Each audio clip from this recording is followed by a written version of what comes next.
The box should be taped securely and marked fragile. The address needs to be written clearly. And as I said before, there's really no desperate need to ship a doll in a box. Just one box is okay, provided you've packaged it really well and made sure that it doesn't move. Payment methods. PayPal is pretty much the way to go when purchasing dolls, and you need to know all about it. PayPal makes money by charging the recipient of the money, that is the seller, a 4% fee of the entire total that they received. As a buyer, this doesn't really concern you unless, of course, the seller wants you to cover this fee. Make sure you check and see if they expect you to pay that. You can avoid fees entirely by using a private payment option on PayPal, but this can be dangerous, and here's why. When you buy something via PayPal, PayPal gives you a 45-day period in which to dispute a claim. So if your seller does not send the doll within 45 days, or if you receive it and it's drastically damaged or something is really wrong, and the doll, it's because the doll wasn't packaged well or something, some fault of the seller, you can get your money back, but you can only do this if PayPal received some money from this 4% fee. If you avoid the fee by using personal payment and then try to tell PayPal that merchandise was damaged, they're going to know that you were not giving money as a gift or something like that. They're going to know you lied to them to avoid their fee, and they may not help you. So only use personal payment if you trust, really trust the buyer. Also, do not let that 45-day window pass without receiving satisfaction, or else PayPal just won't listen to you at all. So don't let the seller string you along for that long. Of course, if you have a layaway, you can also be in danger of losing your ability to make claims on your early payments if the layaway is longer than 45 days. So keep that in mind too if you're thinking about doing a layaway. Of course, there are other methods of making payments like bank wire transfers and money orders, but a lot of young people like myself, we're not really clear on how those work, and we like the instant gratification of PayPal. So while those are both valid ways and safe ways to make payments, a lot of doll people, sellers, are not going to want to deal with you if you say that you won't use PayPal. So keep that in mind.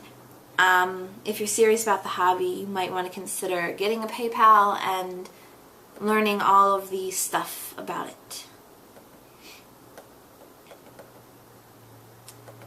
Wait, I already said that. Okay, so that's everything I want to say about actually buying the doll. So now it's time for some buyer's etiquette, which is kind of sorely needed among people who are new to the whole secondhand doll market. So let me tell you what is expected of you as a buyer. Okay, so your first PM, private message to the seller. You found a doll you like, everything seems legit, but what do you say in that first message to the owner? It depends on how serious you are about the doll. If you have questions and concerns, now is the time to politely address them. Often people will ask at this stage how much the shipping will be, and that's smart. But if you're going to do that, please write down, if you're in the States, your zip code, because domestic shipping in the United States, the estimates are based on where you live. So if you're like, oh, well, how much will it cost to ship here? And you don't say where here is, the seller's just going to have to ask you, okay, but where do you live, stupid? So, and then you have to answer, and that just adds all this time that someone else might put an offer in that the seller finds more tempting. So make sure you say where you live specifically if you're going to, you don't have to give your whole address, just your country and your zip code.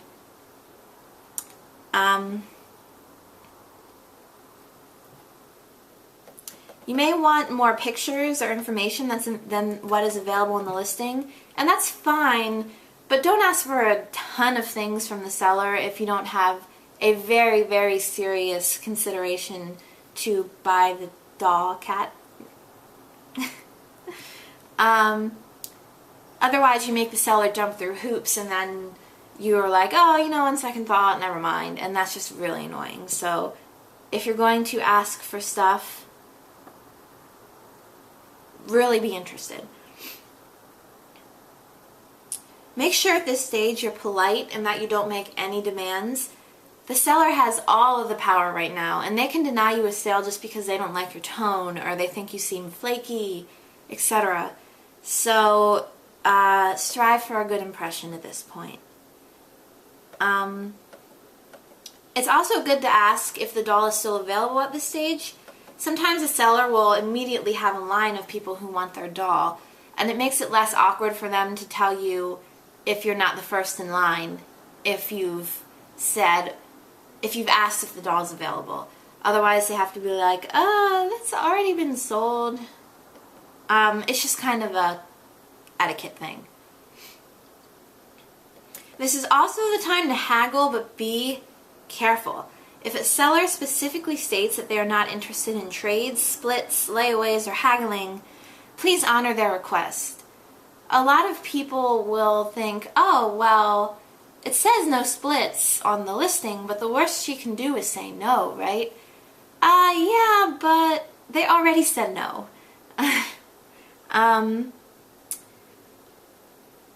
It's really, as a seller, I can tell you, it is really, really annoying when someone asks if you'll do something that you specifically said you won't do.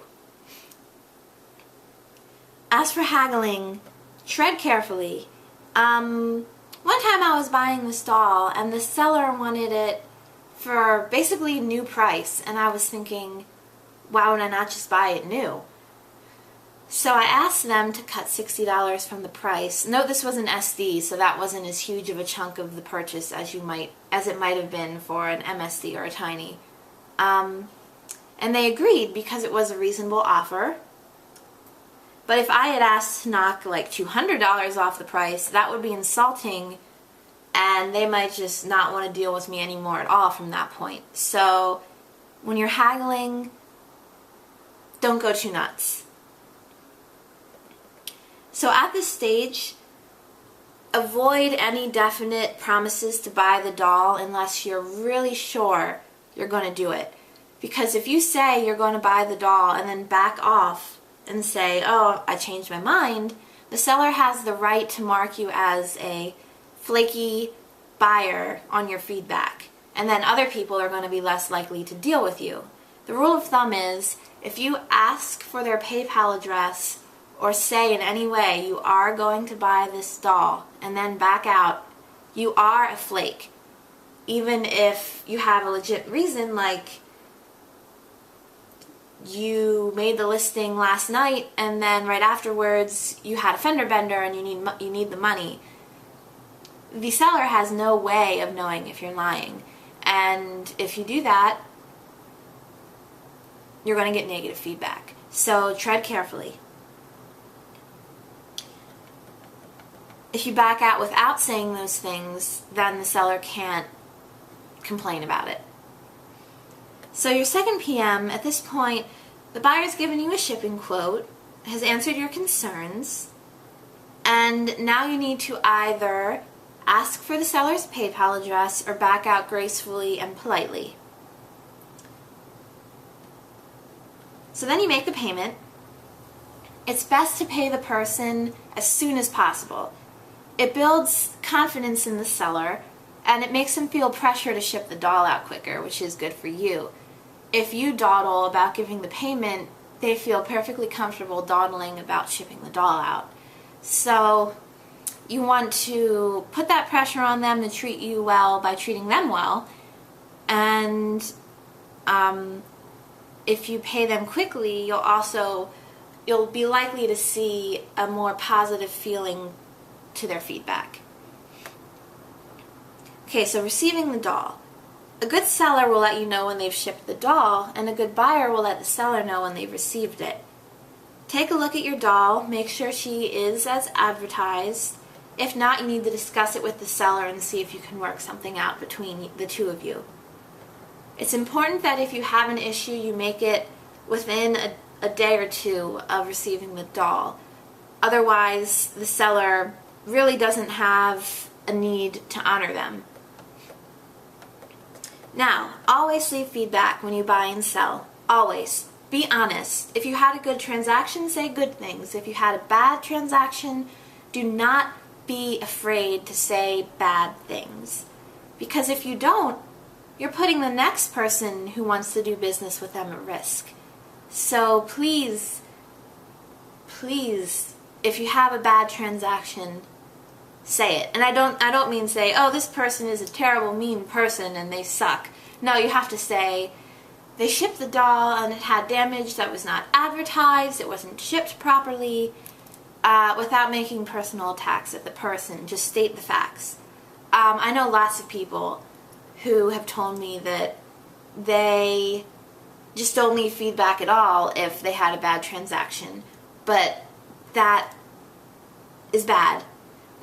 Bad person. Go leave that bad feedback. Because that's how the community works. That's how trust is built among strangers.